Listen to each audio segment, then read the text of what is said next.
Ndagusuje ngo hari n'ikaze hano kuri Aizo TV aho tugenda tureba ibintu bigiye bitandukanye. Muri aka kanya mperereye mu shop cyangwa se muri business y'inshuti yanjye, mu tipe tuziranye imyaka myinshi hano mu gihugu cya Zambia. Inshuti yanjye nyine mu buzima busanzwe, ariko byabaye ngombwa ko musura uyu munsi. Ndavuga nti uyu muntu nkurikije ibikorwa afite, ama business akora cyangwa se ubucuruzi bwe, kamusure mbe nshobora kuba nahakorera ikiganiro kigufi cyangwa se ananyemereye bibaye ngombwa, kuko sinzi niba ashobora no kunyemerera tukaganira amaye nk'umwanya muto yawe twaganira kugira ngo tuze kwereka abantu bakunda gukurikira iyi channel yacu ya Aizo TV uko abajene cyangwa se urubyiruko rumwe na rumwe, kuko ntabwo urubyiruko rwose rujya rushishikazwa no gukora ibintu biruteza imbere. Njyewe rero muri aka kanya nk'uko namaze kubivuga, mperereye muri business y'uyu muvandimwe cyangwa se y'iyi nshuti yanjye, kugira ngo nkore ikiganiro nyine ndi muri business ye, hanyuma naza no kunyemerera nyine tube twaganira ibintu bikeya. Natananyemerera ko tuganira, kuko abantu bose babayeho mu buryo buri private life cyangwa se uburyo badashira ubuzima bwabo hanze. Ntawabarenganya kuko niyo mahitamo yabo. Anyemereye twaganiraho gakeya, nkamubaza uko business ye ayikora cyangwa se uburyo business ye yayitangiye, akayiraninga akayikora kugeza ageze kuri uru rwego. Navuga ko ari urwego rwiza rushimishije, rwego navuga yuko ukurikije imyaka ye cyangwa se ukurikije urugero arimo rw'imyaka, twavuga yuko ahagaze neza. Ni umujene, ni umusore, ni ingaragu, ari imyaka mikeya, ariko ibintu yakoze ntabwo twavuga yuko abangana nawe bose bajya bakora nk'ibyo yakoze. Yakoze ibintu bidasanzwe. Murabona ahantu mperereye ni ahantu wavuga yuko ni supermarket, ni nk'ari supermarket, ni isoko rinini cyane ry'ubucuruzi. Ariko nkwibutsa ko hano ari mu gihugu cya Zambia, mu mujyi wa Lusaka, aho uyu muvandimwe akorera ubucuruzi bwe, ndetse akaba ariho amaze iminsi atuye cyangwa se ashakira ubuzima. Nanjye niho ubu ngubu ndi, cyangwa se niho mbarizwa. Nkaba musura kenshi, ariko uyu munsi nagize inyota yo kuvuga nti cyangwa bikunde reka musabe nzenguruka ubucuruzi bwe, tumotive cyangwa se dushishikarize urubyiruko cyangwa se abangana natwe cyangwa se n'abaturuta cyangwa se n'abakiri bato cyane, bakure bafite inzozi zo kuzaba abacuruzi, aba investors, abantu bakora imishinga na business. Ahangaha rero ntabwo ari ibintu navuga yuko bikorwa n'abantu bose, ni ibintu navuga yuko bikorwa n'abantu bake. Ni gute ushobora gusanga umuntu utarageza mu myaka 25 akaba afite business ingana gutya? Ni bakeya, benshi bari mu mashuri cyangwa se barangije kwiga, ariko baracyategereje yenda gushaka igishoro, bagihawe n'inshuti n'ababyeyi cyangwa se babonye ubundi buryo. Ariko mu by'ukuri hariho n'ababonye igishoro kera cyane. Wakwibaza uti se koko nk'uyu nguyu yatangiye business byari umuntu warangije kwiga? Ntabwo nakwibagirwa kubivuga. Yarangije kwiga secondaire, arangiza kwiga ahita yinjirira ubucuruzi, dore ageze kuri uru rwego mureba. Ni business nziza, ni business nini cyane. Yakoze ibintu umuntu yavuga ati abanyarwanda cyangwa se urubyiruko rw'u Rwanda rwose rukoze ibikorwa nk'ibi ngibi, igihugu cyaba kiri kugira aheza ho habazatura igihugu cy'u Rwanda. Abantu benshi rero bagiye bakora ibikorwa nk'ibi ngibi, cyane cyane bari mu myaka mitoya, igihugu cyaba gifite abantu bazagikorera kandi bakagiteza imbere, kuko burya abaturage iyo bafite ibyo bakora n'igihugu kibigiriramo inyungu, igihugu kibigiriramo inyungu kuko igihugu ubundi ni abanyagihugu cyangwa se ni abagituye. Iyo abagituye rero bafite ibyo bakora, bafite bibinjiriza n'igihugu, ntabwo kigorwa n'abo banyagihugu. Igihugu cyagorwa gute n'abanyagihugu? Igihe abanyagihugu cyangwa se abagituye abenshi badafite ibyo bakora cyangwa se badafite ibintu bifatika bibatunze. Mu by'ukuri igihugu gifata risike, gifata tasike yo kuba cyafasha abo banyagihugu. Noneho rero igihugu iyo gifite abantu noneho bagituye cyangwa se abakivukamo bafite ibyo bakora, ntabwo igihugu kivunwa no kuba cyashakira abagituye ibyo bibatunga. N'ahangaha rero nari ndimo nkomoza mvuga ko nasuye uyu mujene witeje imbere ubarizwa no mu mujyi wa Rusaka, akaba ari we nyiri iyi bizinesi mubona. Ndagerageza nyizenguruka muyibone.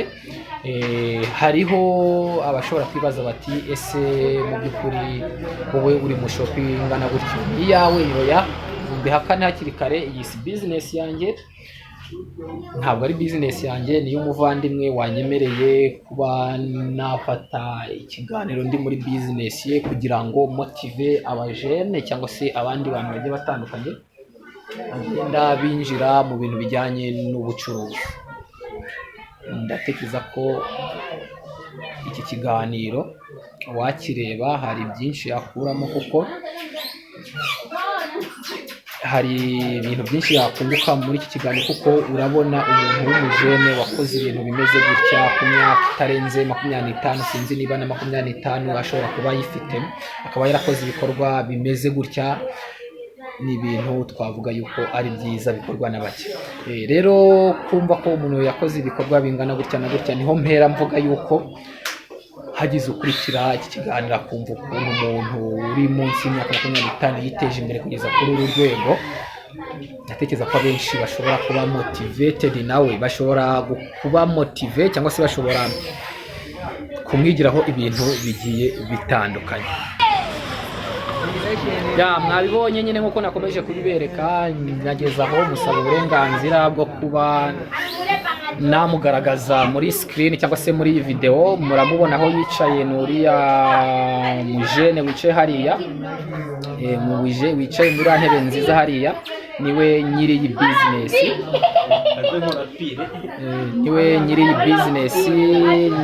Namusabye yuko yenda twaganira iminota mikeya, kuko ntabwo namujya imbere ngo mufate amashusho ntamanje nabimusaba. Ndagira ngo tuganire iminota mikeya, yenda abe yatubwira uburyo yabigenje kugira ngo bizinesi imeze gutya na gutya yiteze imbere, cyangwa se akora ibintu bimeze biri kuri uru rwego bimeze gutya. Reka rero ntangire muha umwanya. Muzee John, unyemereye uko twavugana, ko wagaragara ku mashusho y'iyi televiziyo ya Aizo TV. Abantu benshi bifuza kumenya ese ubundi business hano muri iki gihugu cya Zambia ni business gute, muyitangira gute? Nagerageje gusobanura ibikorwa ukora hano muri iki gihugu cya Zambia, ntabwo watangira yumva iki kiganiro nakoze atamenya uriwe mu by'ukuri nakugaragaje. Ikibazo nakubaza cya mbere, ubundi business yanga ubundi muyitangira mute? Ni ibintu byoroshye ko watangira business yanga muri iki gihugu cya Zambia, cyangwa hari n'izindi nzitizi? Amwambo, hano muri Zambia nyine business kuyikora biroroshye. Iyo uhageze nyine wiga abanza ukiga ururimi, wamara kumenya ururimi ukamenya uburyo no problem, ukamenya uburyo babara amafaranga, ukamenya uburyo basuhuzamo abantu, ubundi ugatangira gushakisha nyine uburyo nyine watangira gukora gahoro gahoro, ibintu bikagenda biza neza gahoro kabisa. Ibyo ngibyo birumvikana, yenda ibijyanye no gutangira business. Ubundi inzitizi muhura nazo muri iyi business zo muri iki gihugu nyine cya Zambia, by'umwihariko abantu nk'abanyamahanga, ubundi umuntu yavuga ati nta nzitizi zirimo? Nari ndimo nkubaza nti ese inzitizi ubundi zirimo gukorera bizinesi mu gihugu cya Zambia uri umunyamahanga ni nk'izihe muri make? Okay, inzitizi duhura nazo kuri bizinesi uri umunyamahanga bishobora kuba ufite ibyangombwa bikwemerera kuba muri Zambia. Iba ifite ibyo byangombwa bikwemerera kuba muri Zambia ni inzitizi zo ntazo. Ikindi nabara yuko ari nk'inzitizi ni ibijyanye n'abantu. Ibijyanye n'abantu iyo havutse nk'amakimbirane hagati y'abaturage b'abanyagihugu, ariko ntabwo ari cyane, ntabwo bikunda kuba cyane, ni rimwe na rimwe. Hanyuma se nk'umuntu ushaka kuza nk'inaha nyine agaturuka mu gihugu cy'u Burundi, igihugu cy'u Rwanda, akaba yifuza kuza gukorera bizinesi muri iki gihugu cya Zambia, ubundi hari nk'ikintu wamubwira uti nyamara uje gutya na gutya ushobora kugira nk'inama wamubwira? Umuntu ushaka kuza gukorera bizinesi naho inama yo namubwirayo, inama namugira ni ukuza akabanza akiga, akareba uburyo ibintu bimeze, akabanza agaforoma, agareba, agaca mu bandi, akareba uburyo bakora bizinesi. Yabona amaze kumenya ururimi no kumenya ko yakuminikana n'abantu agatangira bizinesi, kuko hano biracyoroshye kurusha mu bindi bihugu twagiye tuvamo, kurusha nk'iwacu mu Rwanda naho ngaho i Burundi, dore yuko Abarundi n'Abanyarwanda muri ino minsi barimo baraza cyane n'ahangaha kubera ko bizinesi iracyoroshye cyane, ntabwo ari kimwe nk'iwacu.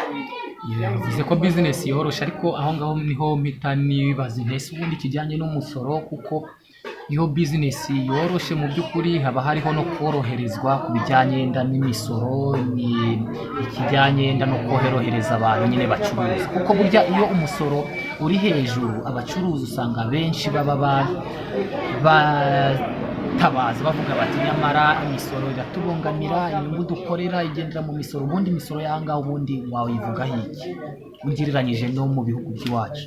Okay, imisoro y'inahangaha ugereranyije no mu bihugu by'iwacu nta tandukaniro ririmo cyane, ariko iy'inahangaha uba usanga ibintu batabikomporeka cyane.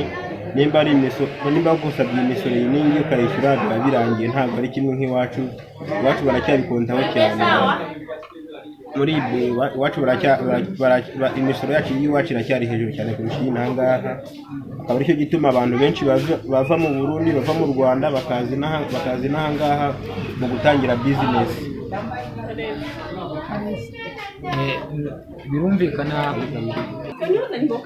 ikijyanye n'umusoro, ngiye yuko hano ugereranyije n'iwacu wahitamo gukorera ahangaha, kuko umusoro w'ahangaha urebye barakorohereza, kuko nturi hejuru cyane.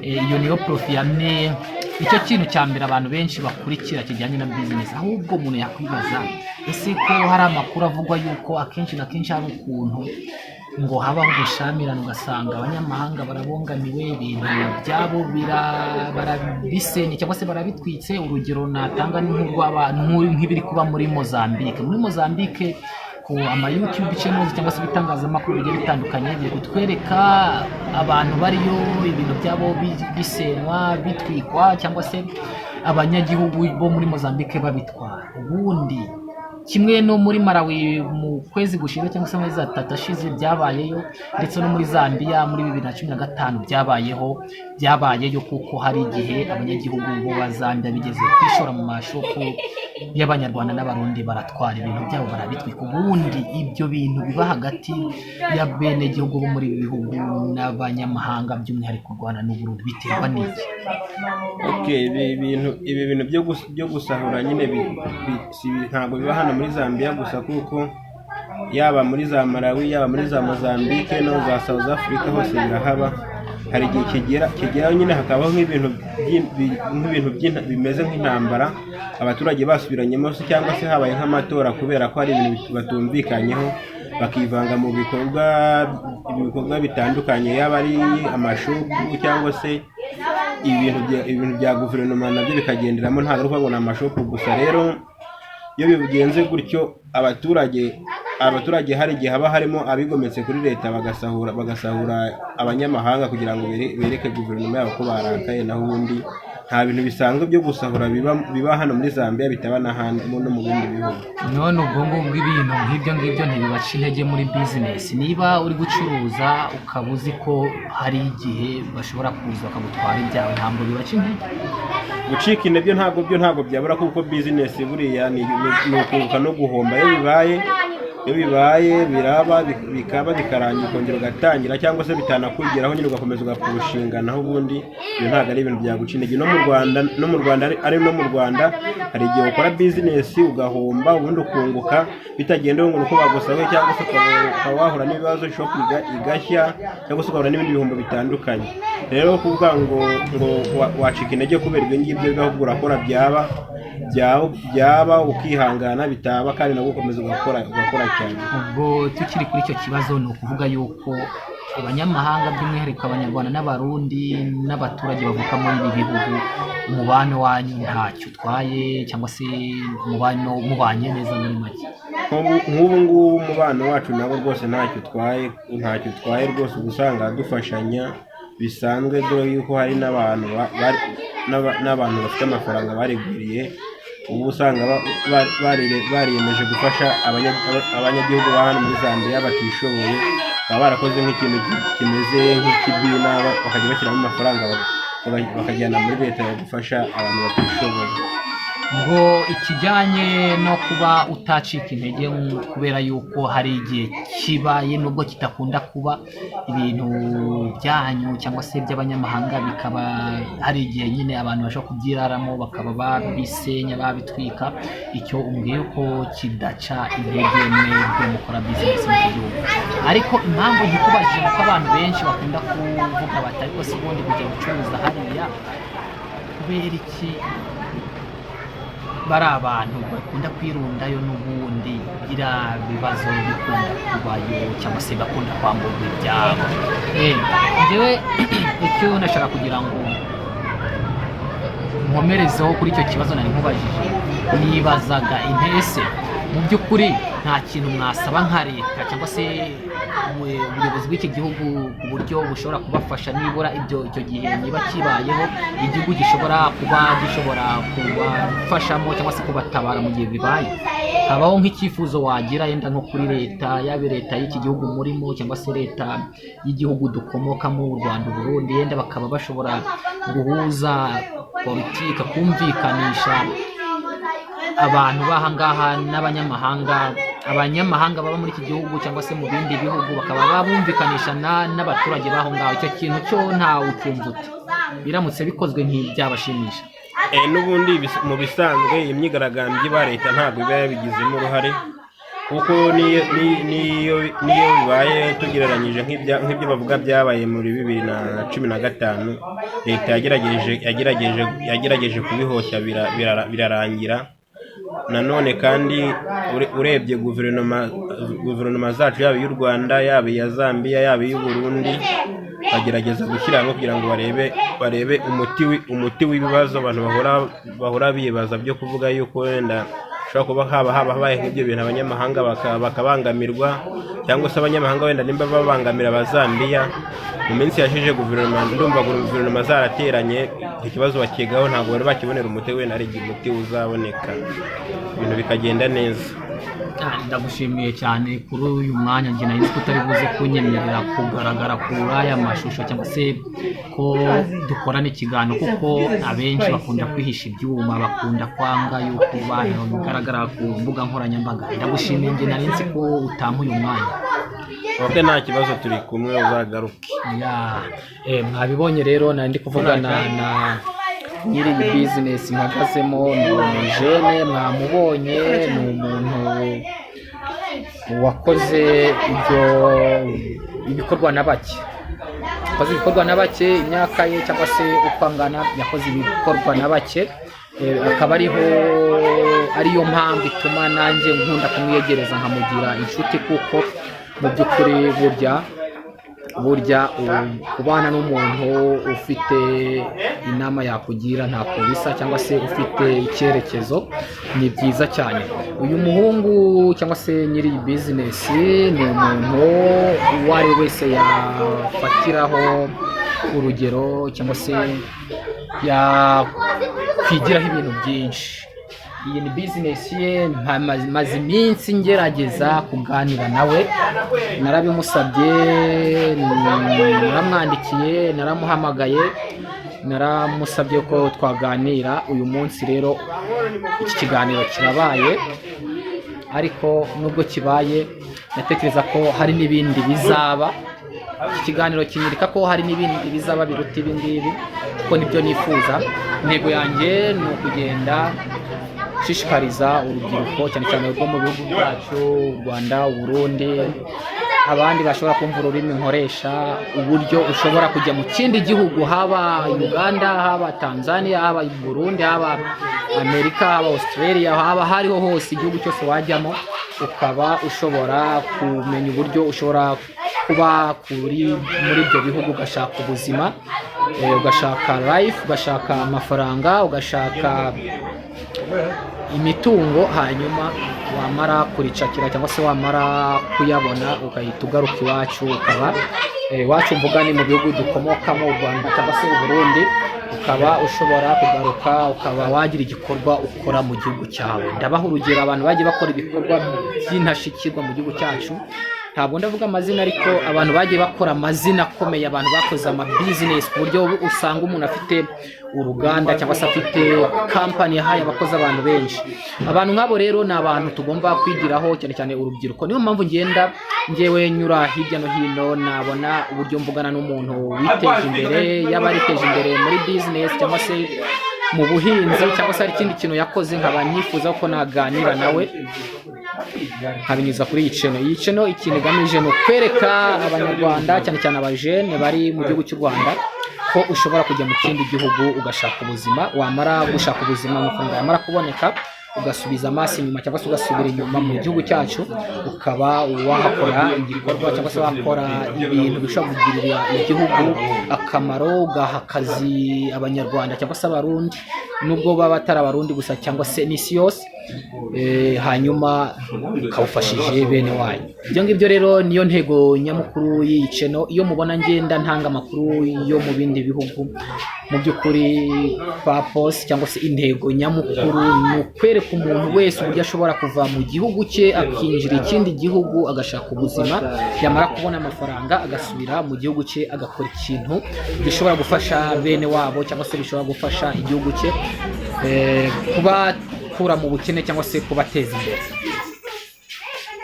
Ngayo nguko rero, niba ukunda gukurikira iyi channel, binyereke, umpa comment, ukora like, ukora share, cyangwa se umbwira icyo nshobora guhindura mu biganiro nkora, kuko ngendera ku byifuzo, ngendera ku bitekerezo mugenda mumpa. Ndatekereza ko ibyinshi bikora bitewe n'abantu bagenda banyandikira bakatubwira bati dusurire umuntu ucuruza, twereke uburyo acuruza, dusurire umuntu ukora business iyi n'iyi, turebe uko abikora cyangwa se uburyo yabitangiye. Niyo mpamvu muri rimwe na rimwe ngerageza nkagera mu bantu nk'aba ngaba bakora business nk'izi ngizi, nkagerageza kubiyegereza. Nubwo kubiyegereza biba atari ibintu byoroshye, gusaba umuntu ikintu uti ndashaka yuko tuvugana, abenshi barikanga cyangwa se abenshi batekereza ko hari izindi mpamvu zihishe inyuma, ariko mbabwira yuko kubona amakuru ni ibintu bigoye. Kubona amakuru biragoye kuko abenshi bari byinshi bikanga cyangwa se hari byinshi bahita batekereza, baravuga bati uyu muntu dusura cyangwa se arashaka amakuru y'iki, arashaka kuyajyana hehe. Ndatekereza ko abenshi batekereza gutyo rero, kugira ngo uzabakuremo amakuru biragoye cyangwa se muzaganire. Shimira abantu bagenda bampa amakuru, nkashimira namwe mugenda mukurikira ibiganiro byanyu, kuko nibyo bituma ngira imbaraga zo gukora ibintu bintu ntaho ubutaha. Saravista. All right, yeah,